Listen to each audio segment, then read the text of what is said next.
मेरा नाम मनोज कुमार। आज हम बात करेंगे 12th क्लास की ज्योग्राफी के बारे में और हम एनसीईआरटी की सीरीज में फर्स्ट चैप्टर के पहले पार्ट के बारे में पढ़ चुके हैं। हम पहले चैप्टर का नाम हम सभी जानते हैं, मानव भूगोल की प्रकृति एवं विषय क्षेत्र के बारे में। उसमें हमने मानव भूगोल के 3 विचारधाराएं या जिन्हें हम क्या कह सकते हैं युग, या हम जिन्हें क्या कह सकते हैं कालखंड के बारे में हमने बातें की थी। और हमने उनके बातें भाई डिटेल में नहीं की थी। हमने शुरुआत में कहा था कि भाई 3 विचारधाराएं आई, ये 3 युग आए या 3 कालखंड आए। पहला कालखंड कौन सा भी? पहला युग है नियतिवादी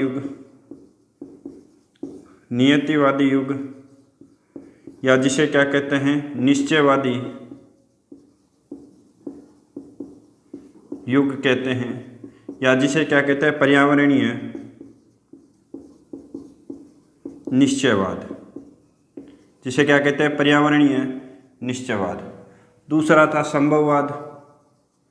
संभववादी विचारधारा, संभववादी युग या विचारधारा एक ही बात है। और तीसरा है नवनिश्चयवादी।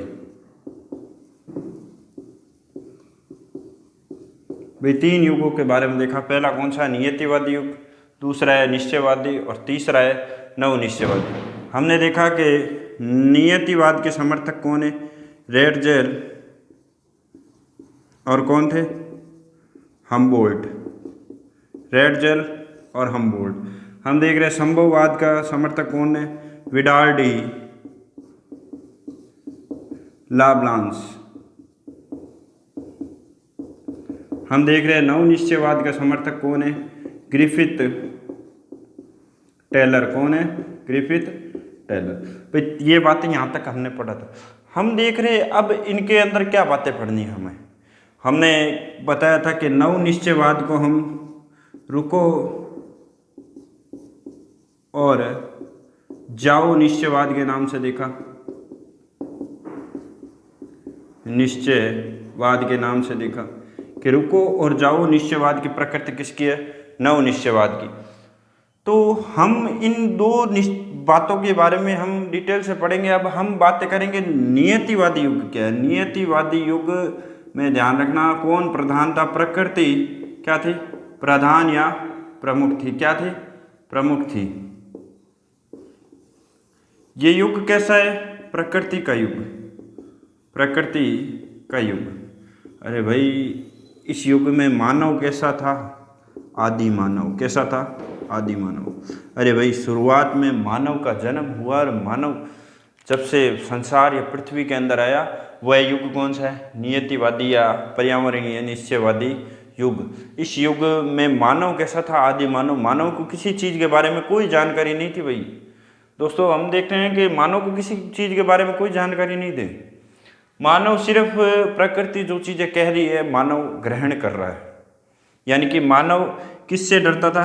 प्रकृति से। मानव डरता था। और कौन सी शक्ति प्रधान थी? दैवीय शक्ति प्रधान थी इस युग में। कौन सी शक्ति? दैवीय शक्ति प्रधान थी। तो कई लोग बातें करते हैं इस युग में किसका प्रकृतिकरण हुआ था? इस युग में मानव का क्या हुआ था? प्रकृतिकरण। क्या हुआ था? मानव का प्रकृतिकरण किस युग में हुआ था? नियतिवादी युग। यानी कि मानव किसके अनुसार बदला? प्रकृति के अनुसार। और उसी के बजाय ये युग कौन सा है? अवसरवादी युग। कौन सा युग? अवसरवादी युग। इस युग में अब ध्यान रखना ये युग अवसरवादी युग है। इस युग के अंदर मानव तकनीकी को जानने लग गया। किसको? तकनीकी को। यानी कि टेक्नोलॉजी को जानने लग गया, प्रौद्योगिकी को जानने लग गया। तो अब मानव प्रकृति को बदलने लगे। अब प्रकृति का क्या होने लग गया? प्रकृति का मानवीकरण। कौन से युग में हुआ? संभववादी युग में। प्रकृति का मानवीकरण कौन से युग के अंदर हुआ? संभववादी युग के अंदर हुआ। तो अवसर, प्रकृति ने अवसर किस युग में दिया मानव को? संभववादी युग के अंतर्गत।